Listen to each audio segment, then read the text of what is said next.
great privilege and pleasure to invite Mr. Mitch Zenger.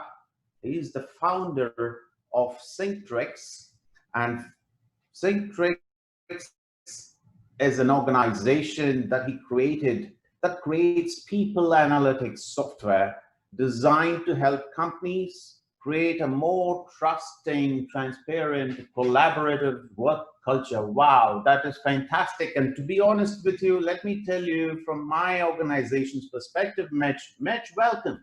Thank How are you. you doing I today? am doing really well. Thank you very Can't hear much. you. One sec. Hang on. Just give me a second. I'm not able. Okay. Are you guys able to hear My me? speakers are off. Just give me a second, Mitch. Sorry about that. No worries. Thanks, mate. Sorry, allow me to start again. Thank you so much, Mitch, for joining us. It's wonderful to have you. I know it's a bit too late for you in the night. It's the night of the 5th of August? It's the 5th of August, yes. So I'm here in California, so 9:30 at night in California. So excited to be the first speaker for you on your Thursday. We did our best to squeeze you in early so that, it's relatively early you can go to sleep. But then Mitch is going to talk about, Mitch says that the HR tech is broken, and trust me, I couldn't agree with him more. We also have done a lot of work on HR tech, and I'm personally very interested in knowing what he has to say. But the good news is, folks, as if we couldn't have enough of Mitch, we've requested Mr. Zenger to stay on and join the panel and contribute in the panel on HR tech and work tech and related technology space, which is going to be a panel just after he finishes his keynote speech. I would love to hand over the floor to Mr. Mitch and look forward to having a wonderful 2 sessions with Mitch this morning. Thank you again from Impact Global and my team, Mitch, for joining us. Thank you very much. So I want to make sure, is everybody able to see my slides that I'm sharing? Absolutely, yeah. Absolutely. Great. So once again, my name is Mitch Zenger. Today, I just want to share some of my thoughts about the current state of HR technology. I think all of us are here at this conference for really a similar purpose. We're all looking for something new, something different, or just trying to figure out how we can make our work-life experience a little bit better. So today, I want to be discussing about basically why I think the current way we approach HR technology is broken, and what we can do, in my opinion, to fix this major problem. I think we can all agree that work isn't working the way we want it to be. We hear lots of messages from multiple people about how we can go about fixing our culture, how we can make our employees happier, how we can improve the engagement of our employees across the organization. And these are all great, but what we don't really hear, if we want to stop and think about it, is why work isn't working. Why isn't it getting better, and why is it getting worse? And what can we do to fix this problem on a more permanent basis? So to better understand this problem, we really need to take a look at the history of why we got here or how we got here. If we look at today's modern organization, it truly has evolved. Our modern work environment is not at all what it was 100 plus years ago when we first started to create organizations. It's evolved from where we used to have simple roles where individuals used to do individual tasks and completed them on a routine basis, and then we could measure and monitor their individual performance. The relationships and the technology that we needed to manage this old-fashioned command and control hierarchical organization was much easier to manage and develop compared to today. We can no longer get work done today using independent individuals completing a sequence of unique tasks. We've rapidly moved to what I call a dynamic team structure, where Interdependent individuals must work together and collaboratively in teams to create complex solutions for our customers. Many thought leaders, call this either a network of teams or they call it the future of work. The problem is we tell our employees to work in teams, but all of our technology was designed to support the old-fashioned individual contribution. In other words, HR tech hasn't caught up or has failed to catch up to the new structure of today's modern organization. Here's some examples. We tell our employees to work in teams, but we still go about stack ranking them for their individual contribution and basically set it up as if they are competing with one another. We tell our employees to work in teams, but we still deliver the majority of our recognition and compensation and spot bonuses based on their individual contribution.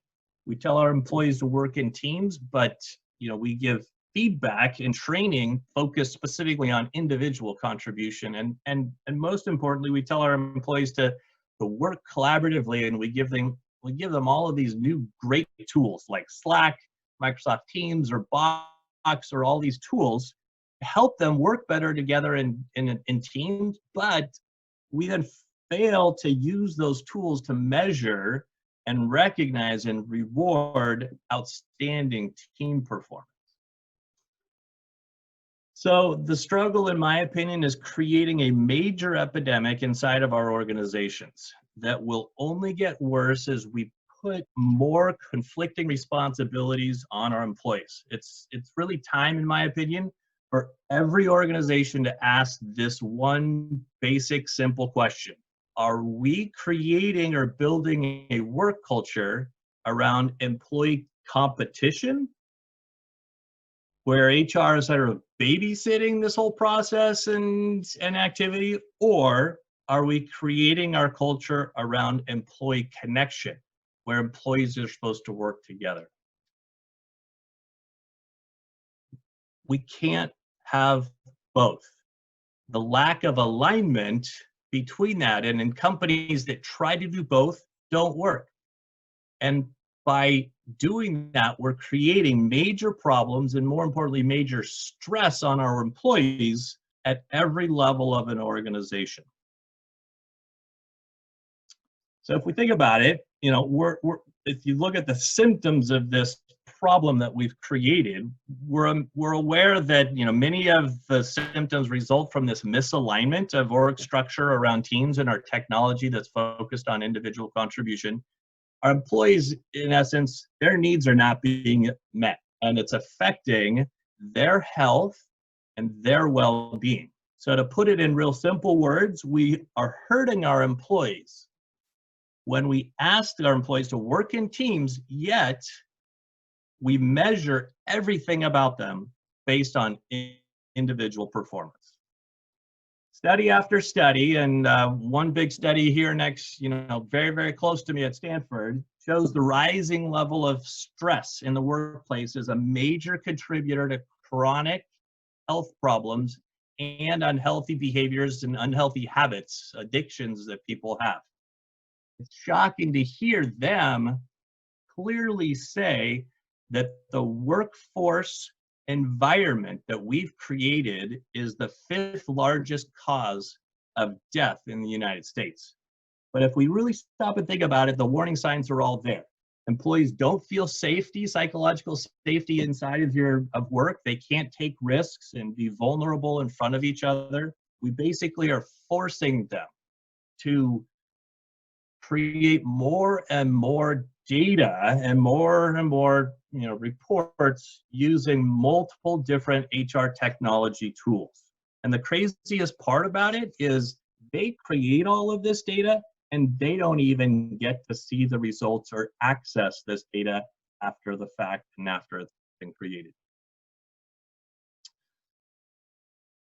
So the market, as we all know, there's a lot of money flowing into this HR tech market. There's, the major push, the way I see it is we're taking the exact same tools and the exact same processes, and all we're doing is trying to automate them and make them better so that the employee experience is better and the employees feel somewhat more engaged because it's a little bit easier.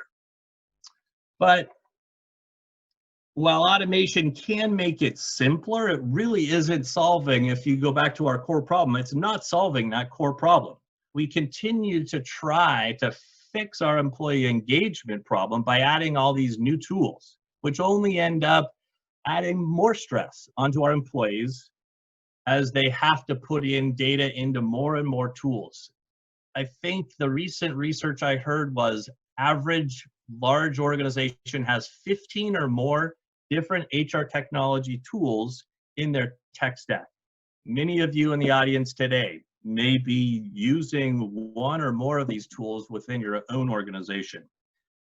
So think to yourself, what key message or what message are we sending to our employees when we force them basically to log into another tool and complete just one more survey to assess the overall culture of our organization? So I want you to stop and just reflect. Ask this one simple question. Are these technologies that we're creating making things better or worse for our employees? And notice how I use the word employees, not your HR department. Is it making things better or worse for our employees? Before we fix any tool inside of our HR tech stack, we've got to stop and get to the root cause of the epidemic that we've created. Organizations can vocally say, yeah, we care about your health, we care about your well-being, but the messages we actually send and the actions that we take are something very, very different. Take a moment and think about what messages you're really sending to your employees. Are these messages focused on creating a good collaborative team environment, building trusting relationships between people as they work together on teams? Or are we sending these kinds of messages? Stack ranking all the different employees into groups and forcing them to fit within, one of 9 different boxes, or delivering feedback that if you really read through it, it sounds more like, hey, you know what? You're never really gonna make it or be good enough here in our organization, or requiring our employees to do OKRs and goals and align them up through the organization. Or we tell our employees, we tell them we want wellness, but what we really are asking them is do whatever it takes to get a job done. Or we put a people analytics department together and they look at the tons of data that we create, confidential data for the most part, to predict who might be a flight risk and go after and try to respond to that. These messages they have to stop. We need to change these messages. HR and business leaders have to stop focusing on what our employees are doing for the organization and focus more on what they and the organization are doing to support and create and nurture and develop effective teams across the organization. And then we need to get our HR tech vendors to also change their focus. So we need to stop building HR technology that just automates all of these old, outdated processes designed for individual performance and tracking individuals, and start building technology that's designed specifically to optimize and enhance and create and develop team success. For the past 100 years, technology and innovation have disrupted nearly every aspect of how, when, where, and why we work. You would think that how we measure, monitor, and drive employee performance would also change, but it hasn't. Organizations still largely use the same processes, the same rubrics, the same metrics that were leveraged and developed decades ago. There is truly a better way.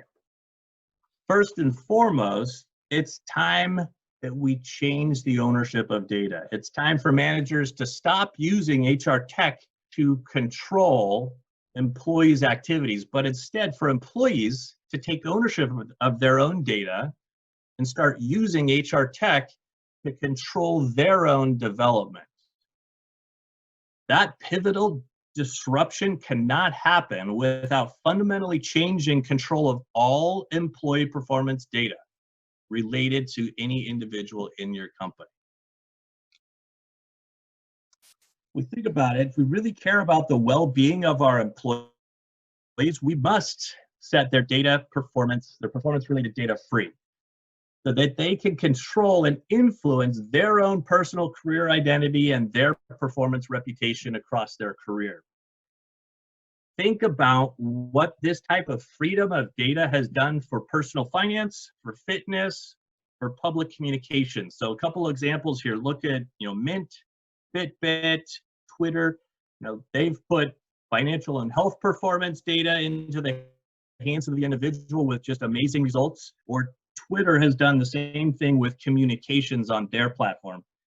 I believe that that same type of freedom and independent ownership of work performance data can equally be as impactful to individuals and to organizations. Here's a list of just some of the elements that I think every individual should control. Every individual should control, who they want to receive feedback from, and who they, whether that data is going to remain private or be shared within a public space.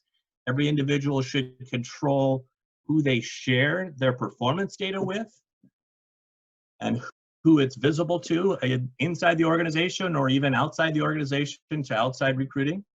I think every individual should be able to see the strengths and weaknesses of everyone on their team so that they can understand how they uniquely contribute to team success. And I think every individual should be able to ask for and receive peer coaching from anybody inside the organization, as well as even coaches or peers outside of the organization. Every individual should also, own and control the strengths or the skills that they want to develop to enhance or drive their career course or their career, trajectory. And finally, every individual should feel like they are in charge of bringing their best self to work. This data can't be thrown away the minute you leave an organization. It needs to stay with the individual and be able to carry that forward throughout their entire career. So the solution is pretty simple. We need to not just create HR tech for HR. We need to create HR tech that creates value for everyone across the organization.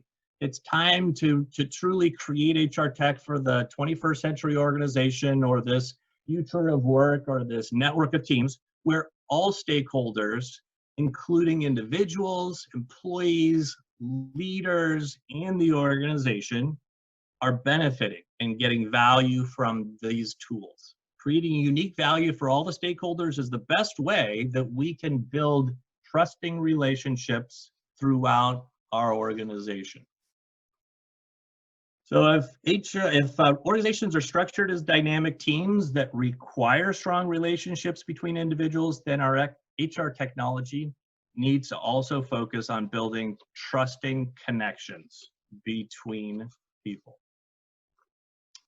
So I see it really as this. We need to align the org structure, this whole network of teams that now exists in the majority of organizations. We need to align that with the HR technology structure.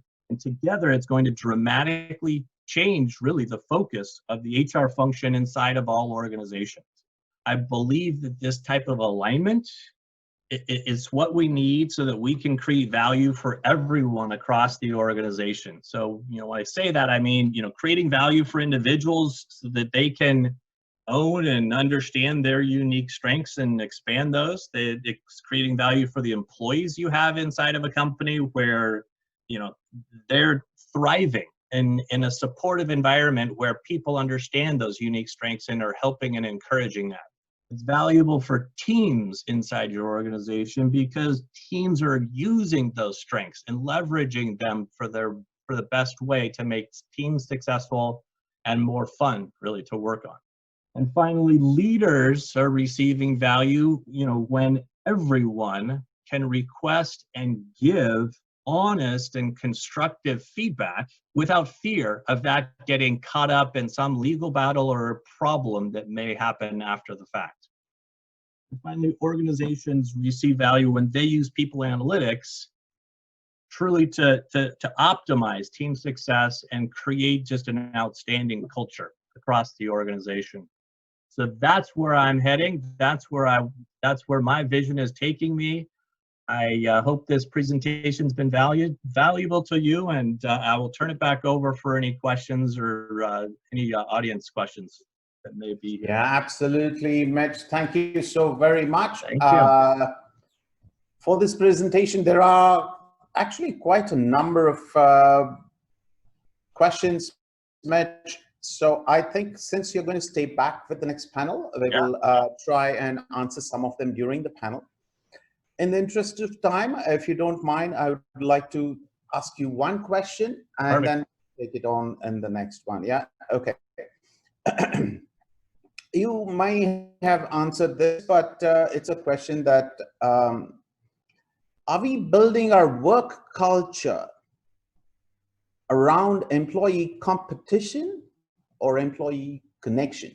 It's an open-ended question. I mean, you can share what's happening in your territory or among your customers. I think, as I shared in my presentation, I think most of our technology and the way most of our performance management systems work, it's all built around competitive analysis. Stack rank, who's better than who gets a higher bonus, who gets a higher salary increase, versus let's do things together in teams. And it really is, how do we leverage the unique strengths of our teams that really makes a company successful. And people are finally starting to realize that, but the HR tech stack is not changing fast enough. Okay, gotcha. We have quite a number, but maybe there is just time for one more. Are these new technologies making things better or worse for our employees?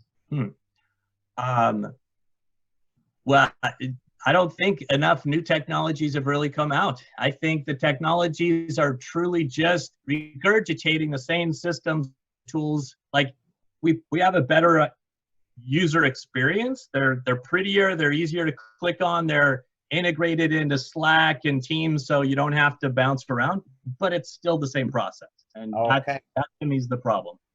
Gotcha. Okay. Does HR tech and automation require overall change of culture in organizations? I think those go together. They're hand in hand. I think people are trying to change their culture, but they're using old HR technology that doesn't really consistently drive the culture they want to go to. So, like I said, they're sending messages. We want to work together. We want everybody to like each other and be in teams. Yet all that we do creates competition, and that's what needs to. Thank you. And there are some more questions. We'll try and take that up during the panel discussions, because this is the hot topic, Mitch, among our attendees. But if we are not able to, it is our objective to make sure that every single question from attendees are answered. So I will send across the link. My team will support you in terms of answering them online. And ping me direct if you have direct questions or you want to talk or anybody out there, happy to have conversations. Thank you so very much. That's so very nice of you. And if I can request you to stay on, I will try and onboard the rest of our great panel. Perfect. Just a second.